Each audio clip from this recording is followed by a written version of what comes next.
Welcome to Board Gamers Anonymous, episode 221, Top 10 Roll-and Rights. We'd like to thank Brian, who upgraded his membership to the producer level. Brian, man, you rock. Welcome to Board Gamers Anonymous, the podcast with board gamers and the insane fun we have at the table together. This is Chris. And this is Anthony. And Anthony, we are back. Unfortunately, we are not back together again in the same space, but I think for our listeners, they're a little bit glad because the sound quality should go up a little bit higher than usually is. Yeah, less echo, me sitting all the way across the desk there. Although, to be fair, it is a little bit easier to record in person. So, like, I can tell when you're about to say something, and I'm not just randomly interrupting you, and I'm less likely to cough or bump the table. I don't know why. Sure. There's something about being alone in my office where I'm just like, woo, let's bump some tables. You get really crazy there, man. You're throwing down tables, you're flipping them over, you're throwing pieces across the table. That's what I do when I'm alone. You don't? It's not what you do.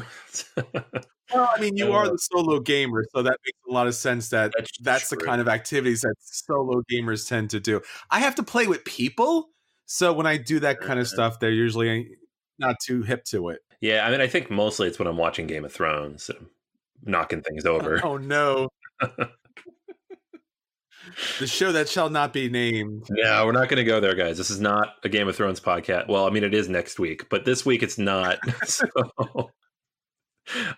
board games. It's all about board games. Yeah, speaking about unsatisfying conclusions to epic series, especially, I got a chance to play TI4 this past Saturday, and I'm like so hyped about it, and I was really excited to play it. And I took pictures of the board as we were going on. And I'm going to send these pictures to Anthony. I'm like, oh no, I'm going to wait for the end. I'll send these pictures to Anthony at the end because all these massive armies come up. And I was doing really well. And I think you remember, Anthony, last time we played this, it was a little problematic to actually get to the table and actually try to play the actual game. Yeah. Yeah, I think there was at some point threats made against other people. Yeah, and noisy pizza eating. There was some stuff. Yeah, there was some stuff. So just like Game of Thrones, it was a fantastic, epic series of events that got right up to the end, and then it became a little Kingmaker-ish, where I was in the lead by a couple of points. And I was like, oh, I could kind of finish the game out this round. And then the people were like, hey, he's going to win. Let's get him. And other people were like, hey, we can't stop him. It's too late. And then there were even other people who were like, hey, I want to go home. It's late. So it became a epic battle between the people at the table. And I was just sitting there going, I don't really know what's going to happen. But if you guys want to go home, it's fine. It's like after 1 a.m. and we've been playing the game for, I think it's got to be at least 6 hours. And I was just sitting in the middle, collecting my points. You know, I had all the great kind of like diplomatic cards sitting out there. And then at the end, people were just kind of like messing with each other, trying to jockey for position. And we actually didn't get to play the final full round. And it was kind of a real, kind of a bummer situation because you want that epic conclusion to the game. But then you get to the point where you just don't have enough time and everyone is kind of fighting and it just kind of falls apart. So unfortunately, that is my second game of TI4 that fell apart. Oh, man. Yeah. My rule of thumb with this game, and the only way I'll play it if someone invites me, is if it starts at before noon. It has to start before noon because what happens, this has happened to me twice, the one time with you and then another time, if you start later in the day, that's exactly what happens. People get tired, they get hungry, and at the end of the game, they cannot help themselves from stopping that one person from winning. But all that does is prolong the game. If you're up by 2 or 3 points, It doesn't mean you're going to win because you could score 3 points in a round in this game relatively easily. But you're just adding a round to the game, and each round of TI4 is an hour. So it's just like, and once you roll it over and you're like, oh, we're not going to end this round, people get mad. So you got to start early enough because the game is, sure, on a good day, it's 4 or 5 hours, but most of the time it's 6 to 8. And if you start at 5 o'clock, That's our recap of epicness that fell apart at the very end. Yeah. Oh man, And next time we play, we'll start at like 9 a.m. We'll do it. Next con. There you go. All right, so there's a little tale from my table, so to speak. But we have a lot of things going on with BGA, but let's actually get to the really super, super fun stuff that does have an epic conclusion that everyone does love, Anthony. Let's talk about our Patreon contest. Yeah, Patreon contest. Woo! So this week's winner, or last week's winner, I should say, because we want to highlight the people who are already getting their games, hopefully. Kyle. Kyle is a gamer I've known here in Pittsburgh for a little while now. We've met up with him at Origins last year. He got Space Core. That's on his way to him. And Space Core is not a game. I have not reviewed it yet on the show because I haven't played it in the all various permutations you can play it. But I really, really like this game. It's one of my favorite GMT games in a long time. And I do look forward to talking about it here once I get it out a couple more times. Kyle, I think you're going to like it a lot. And maybe we'll get together and give it a go. This week's winner is a relatively recent backer, just a couple months ago, Rico. And Rico's going to get an email from me later tonight and big old list of games to choose from. So he'll be able to take one of those games for himself from Game Surplus.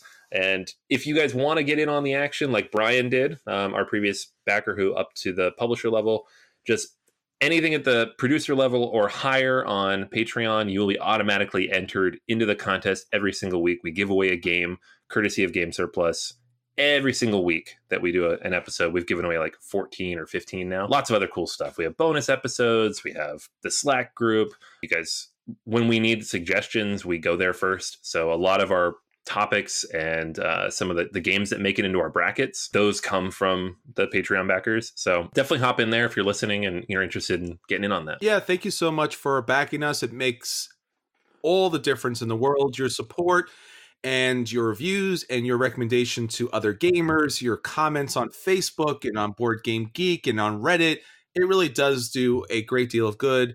And it actually helps us put on the podcast and get out to conventions. So once again, thanks so much. Continue to do the great things. Thank you for being part of Team BGA. All right, Anthony, that's not the end of the great stuff that we're doing for our listeners out there. What else is coming up? Yeah, so we do this every time there's a World Cup. So it's every 3 years and then 2 years in a row, I guess, is how this ends up working. Because this year is the Women's World Cup, which starts on June 7th. So that week, we're going to do our World Cup bracket. And it's going to be for alternate history games. So games that are historical, are Euros, but are a little weird in some way. Like one of my favorites, Spirium, which is, it's clearly industrial England, but with this random mineral that doesn't actually exist. So we're going to be setting up brackets for that. I'm going to pick 32 games, and we're going to run through them in the contest that we do. What I want you guys to do, and I'm going to post this week, is to send in your recommendations for games to be in the bracket. And we're going to do that for the next week or so. I'm going to be building that between now and the next episode or so that we can put the contest up and you can pick the winners.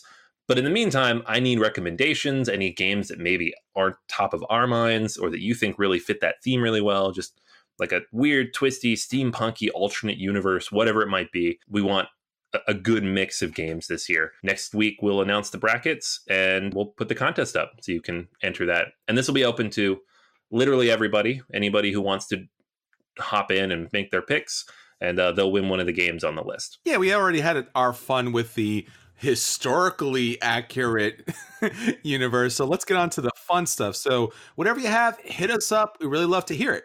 All right, Anthony, so that's what's going on with BGA. What's going on with our listeners? What's our question of the week? Question of the week this week. Are there any games you used to love that have fallen out of favor, either due to a new game taking their place or just your taste changing? So it's kind of along the lines of games that have replaced other games, but a little more open because some people just have games that they used to love and now just don't play anymore. David mentioned Splendor. Used to play it a lot with his wife, use it as an introductory game for non-gamers.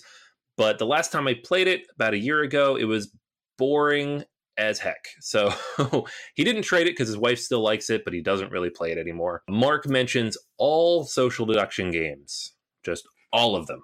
So I'm with you, Mark. Guillermo mentions Thunderstone Advance. I'm a total medieval fantasy junkie, but there are so many better options out there. We have Stuart mentions, ironically, a game I've seen a million times but never played, Killer Bunnies. His group of friends used to play this all the time. They would play it at night with drinks, but they lost interest after several months, and the very idea of playing it again seems silly and like a waste of good game time. So lots of stuff in there. I think there's a lot of different reasons people might pick games that they drop off. Drew mentions games that it replaced others. So Decrypto replaced Codenames, Clank in Space replaced Clank. That one's kind of cheating. Barren Park replaced Patchwork. Chronicles of Crime replaced Sherlock Holmes. I think I agree with all of those. For me, it was Gaia Project replacing Terra Mystica. Terra Mystica being one of my most played and highest rated Euros, and now it's in my closet. I don't play it at all. Summoner Wars is another game that I just don't play anymore, even though I used to love it and played it constantly. It just doesn't come out. There's a lot of other good two-player skirmish type of games that I play instead. But yeah, I think it happens a lot.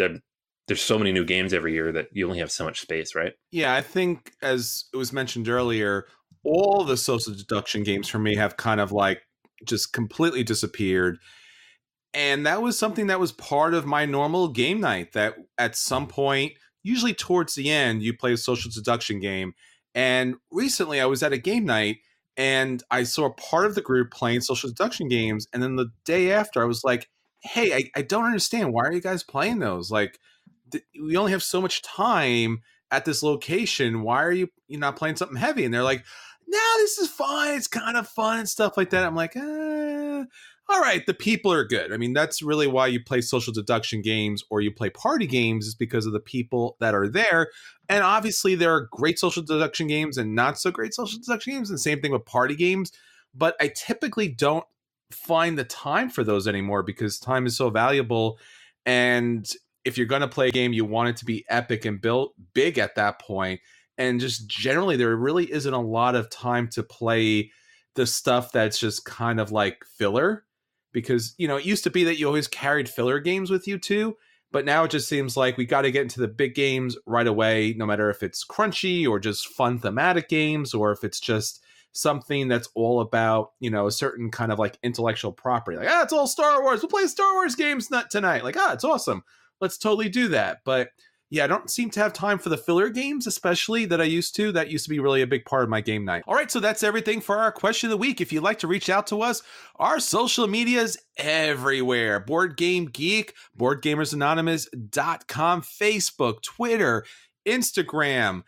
I don't know why. We're everywhere. So please reach out to us. Let us know what you're getting to the table so that we could talk about it on the podcast and let other people know how great board gaming is. All right, Anthony, so that's everything that's going on with our listeners and the stuff that's coming up with BGA. Let's talk about the games that we want to hit the table. Let's talk about our acquisition disorders. All right, yeah. Acquisition disorder this week is on Kickstarter. It is a re-release of a much older game, but it's been pretty significantly updated, and that is Clinic Deluxe from Alban Viard. I think this is one of the earlier games in his series of small city games, and it's kind of this self-contained universe of games that take place in small city. So there's Card City XL, which is the most recent version of Card City. There's Town Center, which hasn't been updated in about 5 years, but is honestly one of my favorites of his. It's more like a three-dimensional version of Card City. And then Small City, which is a big board game version of that kind of spin on the spatial reasoning of Card City and Town Center. Clinic is different in that you are very specifically running an emergency medical care clinic, right? It's not like a whole city. You're not building up different types of things in the city. You're running a specific building within that city. So it is somewhat, it gets nitty gritty in the details, similar to like what Tramways does, which is kind of also in this universe. And that it's really just about that one part of the city, like moving people to and from different types of buildings. But here you have several different ideas. There's kind of some pick up and deliver mechanisms. You're moving patients back and forth. You have to get people through like pre-admissions and fix their different cases and manage your doctors and nurses and maintenance staff and kind of keep everything moving. And honestly, if that sounds interesting, this is probably a game for you. And if that does not sound interesting, it's probably not a game for you because it is a decently crunchy Euro simulation. Woo! Which I'm all about. This particular edition, though, the reason I'm so excited for it, and keeping in mind that I didn't play the original, this is not something I tracked down, even though I do have the rest of his games. is that it has Ian O'Toole artwork. This is the first, I believe, Alban Viard game that looks good, which is like, if you've seen Tramways, it looks like a print and play, even though it's probably his biggest production to date. A lot of these games just do not look good. They are good. They're very, very good, but they look not great, splatter level of components. This one is beautiful because it's Ian O'Toole. It's got the pastels. It's got the big sweeping board. It's got the great little miniatures. The cost is comparable, so, you get what you pay for, but it also does a lot of upgrades. The rules have been rewritten. It includes a solo variant as well as a beginner and expert mode. It has some bonuses and penalty changes, so different things happen based on kind of how the game. It's been basically rebalanced a little bit. And then, of course, the component upgrades.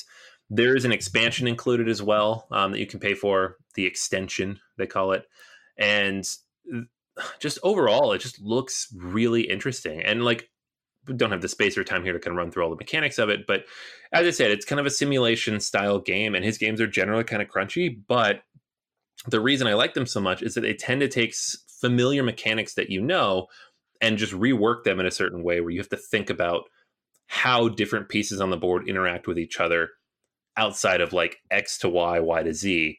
They all kind of influence each other in a more circular way. And so I really enjoy that. I'm actually looking forward to this quite a bit. I have it saved. I'm not 100% sure if I'm backing it at. Again, it is fairly expensive for the two of them. It's about $100.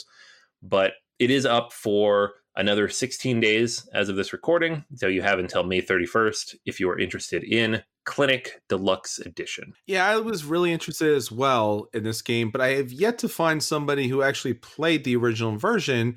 And since the original version is out there, it seems like something I should either be able to do or get a good sense of how the game plays out. I mean, there's some information on the Kickstarter page. There's some old reviews out there, but obviously we're not going to know everything, at least because the new version is going to have, I guess, some revisions to it. As you mentioned, it looks great. It's crunchy. I have Small City. I love Small City. I don't mind the artwork, but it is a little too kind of like early Facebook kind of app game look to it. So this looks fantastic, and it's strange that it's fantastic because it's one of those games where it's like, hey, you want to learn about logistics of running a healthcare industry? I'm like, not really, but it looks kind of cool. So maybe I do want to learn about the logistics and the management of the healthcare system. So sure. So I'm in the same boat as you. I don't know if I'll back this. I'm going to try to see if I can track down a copy to get to play it before I back it, because it's incredibly expensive. And once again, this is the problem with Kickstarter, is because since it's on Kickstarter and since they can maximize their money by offering this uber deluxe version of it, and because reviewers don't get review copies of these games, and because, friendly local game stores don't get demo copies of this game, you have no idea what you're paying for, especially so far in advance, and it becomes a bit of an issue. It's like you want to do it, but you're really not sure if it's going to be a bang or a bust in the end. So there's a lot of challenge going on with that, but I got a game that's pretty simple as far as whether you're gonna buy it or not, and that is Century: A New World. Now, this is the third game in the Century series, or the fourth game if you count the Gollum edition, which I absolutely do, because I'm a really big fan of the Gollum edition, and totally bummed out that they didn't actually take the Gollum edition, along for the ride and produce those versions in their other games. So Century: A New World is the third and final game for the trilogy that we knew about way back when. Now, you remember Century Spice Road was all about trading spices in order to do this kind of, I guess, for lack of a better term, it was a little bit of a hand builder, engine builder, Dominion kind of play where you're building up your hand, you're getting resources, you're transforming these resources, and it's a set collection, and you're trying to fulfill the contracts. Pretty straightforward, pretty simple, great artwork, great cards, fantastic little game. Then you had Century Eastern Wonders, which basically was the cards on the table as little tiles, and you moved a ship around, and you were able to kind of swap out resources, generate resources, and then run to certain areas in order to fill those contracts. So it was kind of like a ridiculously lighter version of Agricola where you have the cards, and now you have Caverna, which is the tiles, but it's basically the same thing. So basically, you're playing the same game yet again. So in Century, A New World, what you're doing is you are taking the resource generation mechanic and you're moving it into a worker placement situation. Now, this game, like the two other games, will be able to combine to make slightly different games. So there's going to be a number of different unique rule sets depending on which games you can combine. So you can combine 1, 2, and 3, or 1 and 3, or 2 and 3. So you'll be able to play something different. The game itself has these kind of like modular boards, and you'll be able to flip over the tiles based upon what version of the multiple games are you sticking together is going to hit the table. So basically, you're placing your meeples in order to gain the same resources that you've been gaining throughout the way. And as you gain these cubes, you are trying to fulfill these resource contracts. And when you do, you'll be able to slot these cards on your personal player board, which will give you a special ability throughout the game. There really isn't a lot of information out there right now. We do know that this game will be available at Origins Game Fair this June. But beyond that, we just have a couple of pictures. We know that the games all combine together, or you can play this game separately. I'm really looking forward to this game. It's been a great trilogy. I love the idea that these games combined, and it's definitely something I will pick up at some point. Yeah, I pre-ordered it because, I mean, acquisition disorders, obviously. And then I'm not going to Origins this year, so I can't pick it up. I picked up the last two at Origins, and so I felt, I'm like, oh, I'm missing out. I'll just order this one. I like the other two. I like how they combine, and so I'm kind of excited to see what happens with the third. All right, so that's everything from our acquisition disorders. Anthony, we're getting on to the games that are hitting the table. So for this week, we're going to let you know if the games are pickups and you should run out and buy them. The games are sit down and plays because they're fantastic. The games are dodges, or the games are the dreaded burn. Why don't you let us know what games you played this week? All right. I played Tiny Towns. This is a surprisingly hot game from AEG. I know they had that big thing, we're only releasing this many games a year now, and this is the one for right now. So they're putting a lot of effort behind it, but I'm still kind of surprised because it's a relatively light, basically roll and write type of game, and it's doing pretty well. The idea of the game is that every player has a 4x4 grid in front of them. It's just a little board, has 16 squares. And throughout the game, and you can play this two ways, but the main way that you play with other people at least is someone will choose a type of good, and there are several different types, I think 5, and they will take that cube, and everybody else takes the same cube, and they put it somewhere on their board.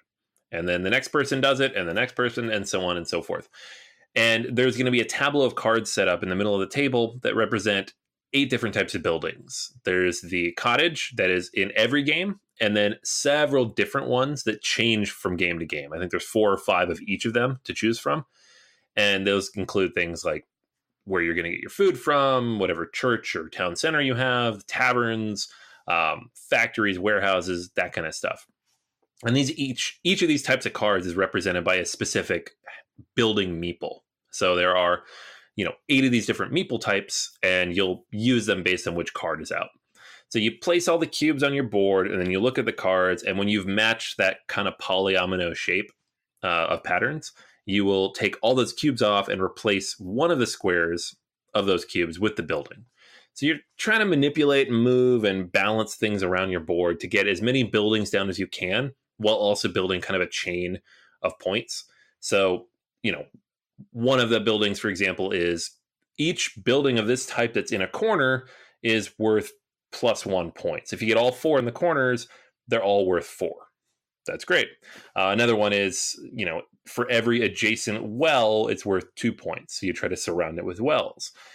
And so there's a lot of different types of scoring things. You're going to look at that tableau at the beginning of the game and kind of decide what your strategy is. And similar to a roll and write or a game like Karuba, theoretically, everybody could make the same decision because you all have the same things in front of you, but that never happens. So I know it's one of the criticisms these games tend to get, but it just doesn't happen because people are focused on their own thing. I really like it. It is very evocative of a roll and write, but it's not quite a roll and write because, again, everybody's picking one. You're not rolling dice and then choosing what you want to do.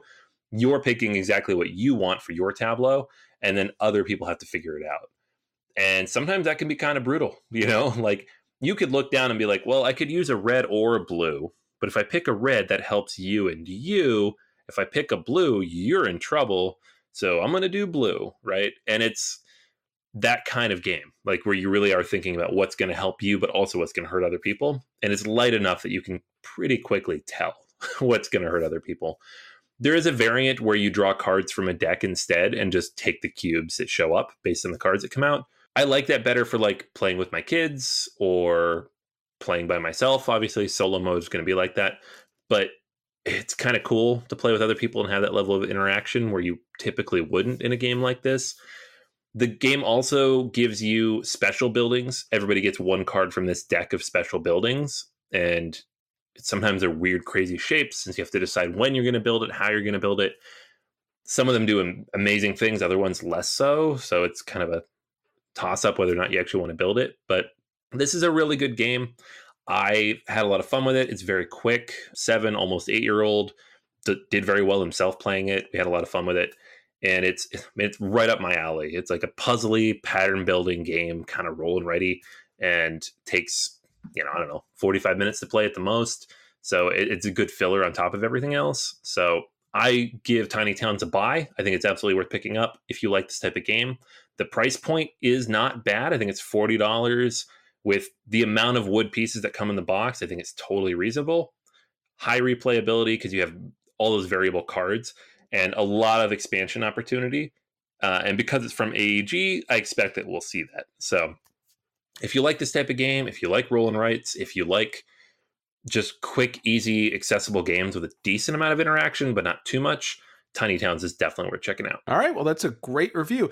I know you said that this isn't a roll and write, but if you did have to kind of like wedge it into that category, would you recommend this higher or, highly as far as in comparison to those games? Yeah. I mean, some people are purists when you talk about roll and write, which I find silly to be pure about anything in this type of industry. The idea of a roll and write is that there's one thing that comes out of a deck or out of a dice or whatever it is, and everybody has to do that. And then you're really just seeing who makes the best use of that thing. So, we're going to have our top 10 roll and writes later, and there's at least a couple in there that don't have dice because you don't have to have dice to be that type of game. This kind of fits that mold. I also mentioned Karuba. Again, one of my favorite types of games at this weight. And it does the same thing where everybody has the same tile every round, but it's how you do it. So this one is up there because of the replayability and the variability and the fact they know we're going to get more content. So I think, it's really solid. I really like it a lot. It's a little heavier than your typical roll and write, which is good because you got like a nice box to go with. And I think it's hitting a lot of people in the right way. All right. So a game that I was able to get to the table this week is a game that's been a long time in coming for me. And a game I actually talked about a little bit earlier, and that is Century Eastern Wonders. Now, I talked about Century Spice Road a long time ago. A big fan of that game. I actually got a chance to demo that game long before it came out and even enjoyed it way back when. And actually finding this second game in this trilogy was fantastic because, as I mentioned earlier, having a game that kind of continues the story is such a great idea. Now, there really isn't a legacy model here or a individual story or a family story that kind of continues on. But basically, the game or the spiritual successor kind of continues on here. So whereas Century Spice Road was all about trading spices on the land, Century Eastern Wonders is about trading spices amongst these different spice islands. So now the game becomes a really unique kind of archipelago of these different islands. And what you're doing is you're moving your ship throughout these islands in order to pick up spices, exchange them for other spices, and then meet contracts that are at the different ports. So at the start of the game, you will have an opportunity to place your ship out, and then you're going to kind of go across the islands and pick up these spices. And when you are able to exchange spices for other spices, you've made some business there, you're going to drop an outpost. Now, dropping outposts are important for two reasons. One, it's going to score you victory points. And two, if you're able to complete a column, you'll be able to get a special bonus token that's going to give you a special ability like just straight points, or you can get one that's going to give you red cubes, or you're going to get one that's going to be able to move your ship, or one that when you place one of your outposts, it's going to allow you to upgrade your cubes. So if you have played Century Spice Road, you pretty much know how this game plays out. As I mentioned, because these are tiles on the map and there's no cards involved here, you know exactly what's available, and you typically can reach everything on the map.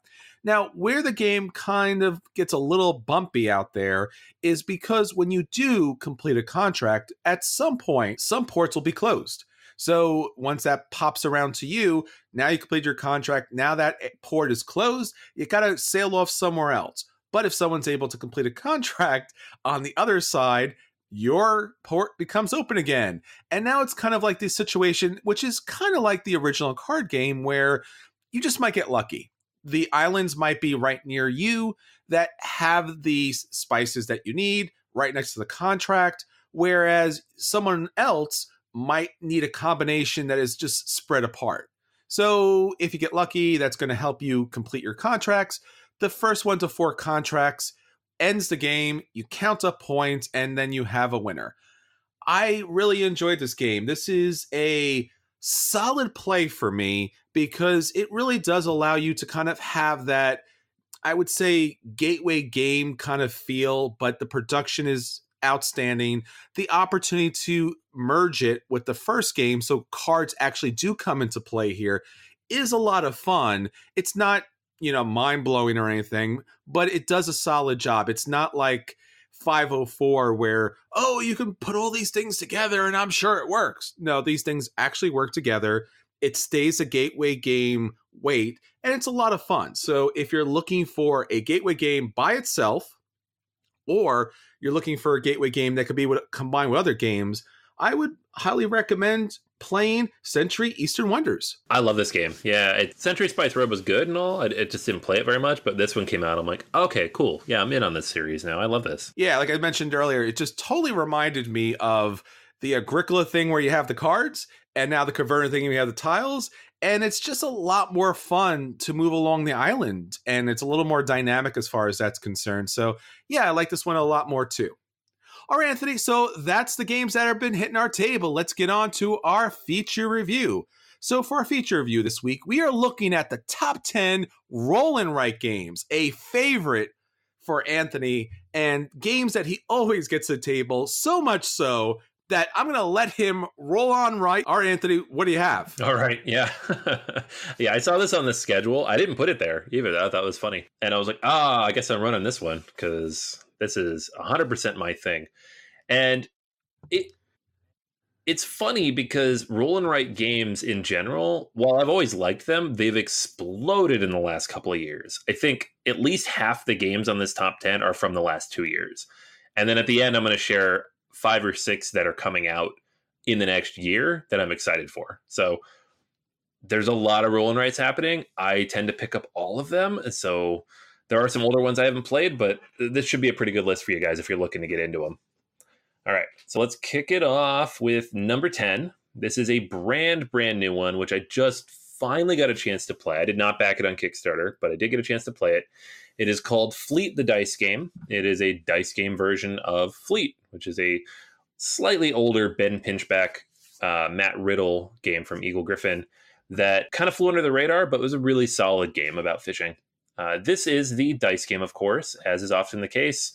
A lot of these games are just re-implementation of board games or card games with dice mechanic. The game has 10 rounds. Each round has 2 phases. In the boat phase, you're going to draft dice that kind of let you upgrade your boats, get new licenses, etc. In the town phase, you're going to do additional things that kind of utilize all those powers you've unlocked, get new ships in the harbor, catch more fish and all that stuff. The fishing actually happens between the phases in the even rounds, and then the player who, so I guess 5 times in the game. End of the game, you're going to get whoever has the most points. This is probably only not higher on the list because it's so new and I've only played it once or twice. Twice now. I've played it twice. The game is getting a lot of rave reviews though, and the people who I played it with who'd played it multiple times rated it even higher than I have here. So definitely looking forward to playing this one a little bit more. Number 9 is Quinto. Quinto came out in 2015. It's in a family of games. There's a lot of games that are like this that have multiple versions of themselves. This one's fairly straightforward, though. You have a sheet of paper with 3 rows in it, each matching a color. There's 3 dice in the game, and you are going to choose a die every time they're rolled and match them up to these 3 rows. You're trying to get the numbers in order. So you have a certain number of times you can miss. You're trying to lock in certain shapes in those rows and maximize your score.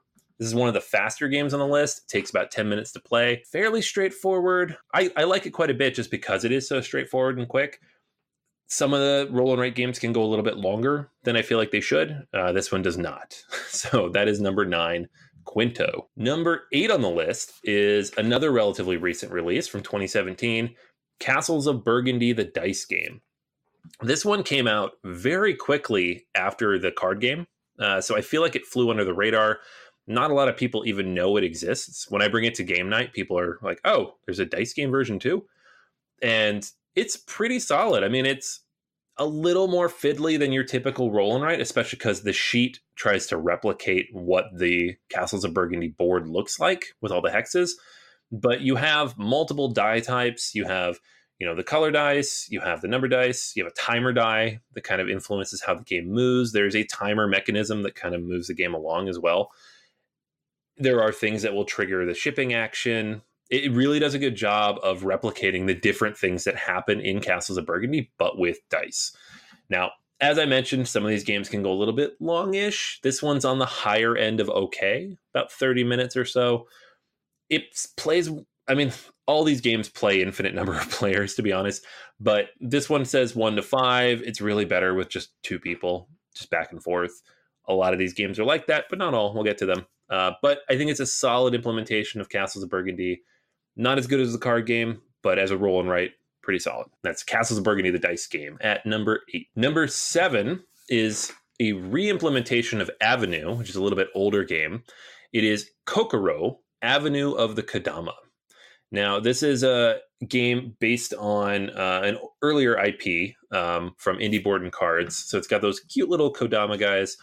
And it is one of the games I mentioned earlier that doesn't actually have dice. So you'll be using a deck of cards and kind of drawing and deciding how to draw on your board. And you're building out this kind of grid, and you're going to score based on how you connect different things to each other and what parts of the grid you reach. There are different types of cards that can come out in different types of game. It's interesting because it is a roll and write game because you have that central deck and it's going to determine how you play everything, but it's also kind of a network building game where you're trying to draw everything together. And it's not the only game like that on this list, but it's unique in that it doesn't use dice and it's highly replayable, very, very quick, and a lot of different variability. Also, relatively short on the time frame, again, about 15 minutes. I think it plays fairly well with a solid player count as well. It's not like a 1 to 2 player game. It does pretty good with 3, 4, 5 players. So the base game, I think, comes with 7 or 8 boards, so you can put it in front of a lot of people if you want. That is Kokoro, Avenue of the Kodama. All right, number 6. Speaking of games where you're building routes, Railroad Inc. Railroad Inc. comes from Horrible Games and here in the US, Simon. And there are 2 versions of it. There's the red and the blue. The difference between them is the expansions that come with them. The blue has like water-based expansions. The red has fire-based expansions. And the expansions are fine. But the base game is what most people play. You have in front of you this short little laminated board, and it comes with the pens, and a small number of dice that you're going to roll every round. And on the dice are roads, stations, and railroads. And they come in all these different permutations. Like they're turning left, they're crossing over each other, it's a straight line. You've got to choose which dice you're going to use and where. So if you roll the 4 dice, you have 4 to choose from. You choose where they go on your map. The goal is to connect as many of the exits on the outside of the board as possible, and also have long routes in between. You also get bonus points for having pieces of it in the middle of the map, in the 9 spaces in the middle. There are additional extra kind of icons you can use throughout the game. There's like a pool of them at the top of your sheet that you can choose from throughout the 6 rounds of the game. You can use 1 per round, up to 3 or 4, I think. It's very solid. It's a lot of fun. It's very quick. Again, about 15, 20 minutes to play. It plays 1 to 6 with the stuff out of the box. If you have both versions, you could play up to 12 people, because again, it's just everybody's using the same dice. I've actually played this on Facebook groups where someone will just show pictures of the dice and you try to min-max how to build your little grid. It's a lot of fun. I don't know. Some of these games hit, some of them don't as much. This one is kind of in the middle. It's done well, but not amazing. I thought it would do better. It's really solid, though. Possibly this one had issues just because you had 2 versions and people were like, I don't know which one to get. Probably would have been better to package it all together. But Railroad Inc. is a lot of fun, and with the expansions, you get a little bit more replayability out of the box. Number 5 is a game that has not quite yet made it to the US. It's coming from Stronghold here in the next month or so. I think they'll have it at Origins this year, and it is called Encore. And in German, it was Nochmal. So this game is from Inka and Marcus Brand, who are obviously well known in these parts as award-winning designers of Euro games, exit games, among others. This is a game in which you have a sheet full of different blocks of colored things, right? There's no theme here. So you can tell by how hard it is to describe. But you have a giant sheet. It's, I think, I don't know, maybe 7 or 8 by 20 across. And each of these will have like clusters of like 4 or 5 or 6 different blocks that are the same color. And what you do is you roll 2 dice. One's a number, one's a color. And you try to find a grouping that is that number and that color, and you cross up to that many off, right? There are wild ones as well, but you have a limited number of wilds you can use throughout the game. So you have to be careful about when you use them, how you use them. Game flows over a number of rounds based on the letters, and you are going to score points based on completed columns. So every column you complete, you look at the bottom, it tells you how many points you get for it. The further out you get from the middle, the more points you get. It is relatively difficult. It is hard to do well in this game. It's not like a couple of the others we're going to talk about where you can score triple digits with no problem. It takes a bit of time. It's a little rough. There's an app for this if you want to give it a go. A lot of these have apps, actually. But this one is under the German name. So look up Nochmal, Nochmal. I played this one quite a bit on the iPad while traveling. So that is number 5, Encore. Coming soon. Number 4 is another Inka Brand and Marcus Brand game, St. Malo. This is one of the older games on the list from 2012. And it's probably, I mean, it's higher on the list maybe than the mechanics warrant, but it's such a classic and so well known. And it's still one of my favorite roll and writes for a lot of reasons. Like all these games, it's relatively light, but it does a good job of replicating the Euro mechanisms that go into a game of city building. You're building walls and buildings and people on your board and trying to work with all the different resources you get throughout the game. It's a lot of fun. It's one of my favorites, and it's hopefully will come back at some point, especially with this big boom in roll and writes, either as a rethemed game or just a reprint of this one. So that is number 4, St. Malo.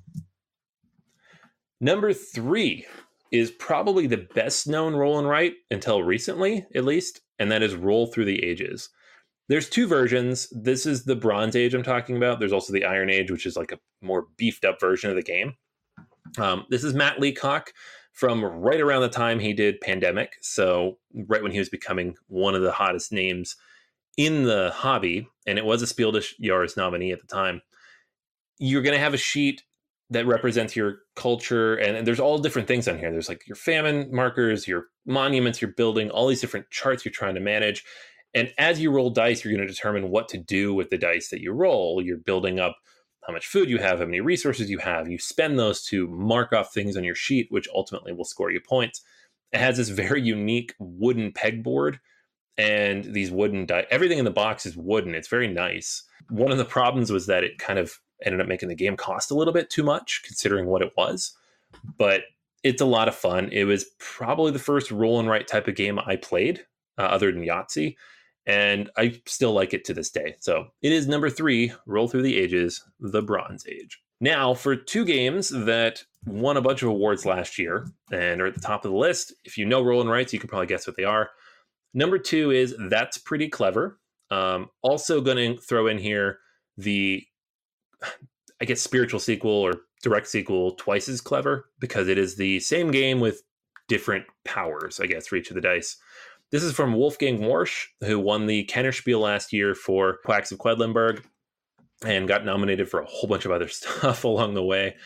And this one looks as abstract and crazy as all the others, but it's just so clever how it all works. And there's a reason they put that word in the title, right? You have multiple different colored dice. You roll all of them, and then you determine one you want to use. And you place it on your sheet. Any dice that are a lower number than that get discarded. You cannot reuse those and re-roll those. You do that 3 times, and then anything you've discarded, every other player can now use on their sheet. And you go around and you do this for a number of rounds based on how many players there are.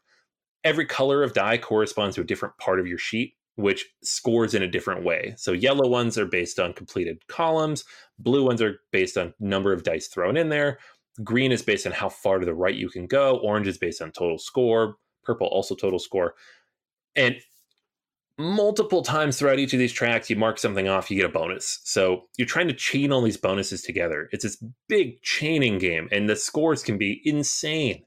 You know, the averages are like high 100s, low 200s, but like the ultimate goal for anybody who plays this solo is to break 300. So most people say, like, when they hit that, I'm done, I'm out, I made it.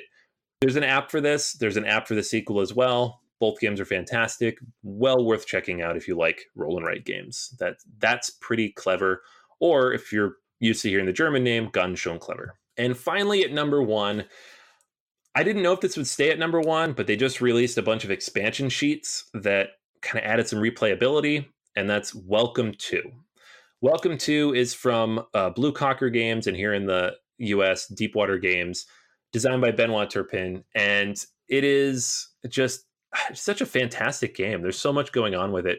There are no dice, but there's a deck of cards in the center that you're going to draw from every round, and then you choose where you're going to place the number that comes up combined with the action that is available. So you have every card has a number between 1 and 15 on it.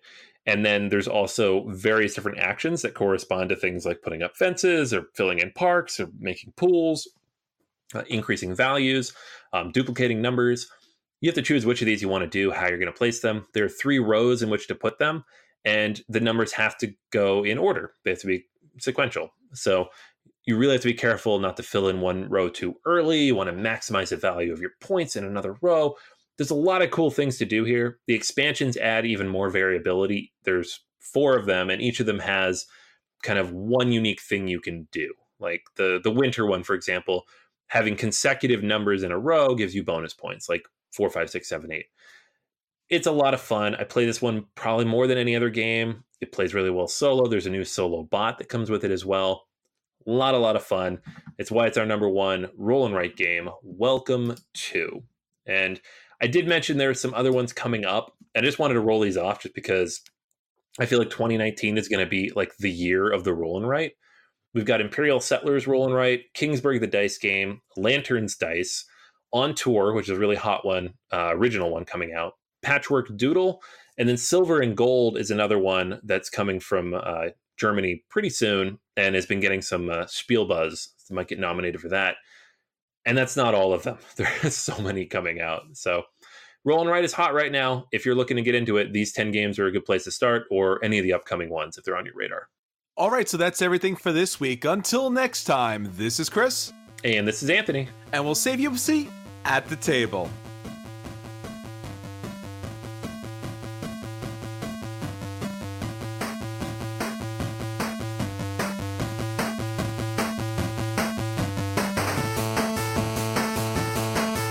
You're listening to a proud member of the Dice Tower Network, dedicated to bringing podcasters together for the greater good of gaming.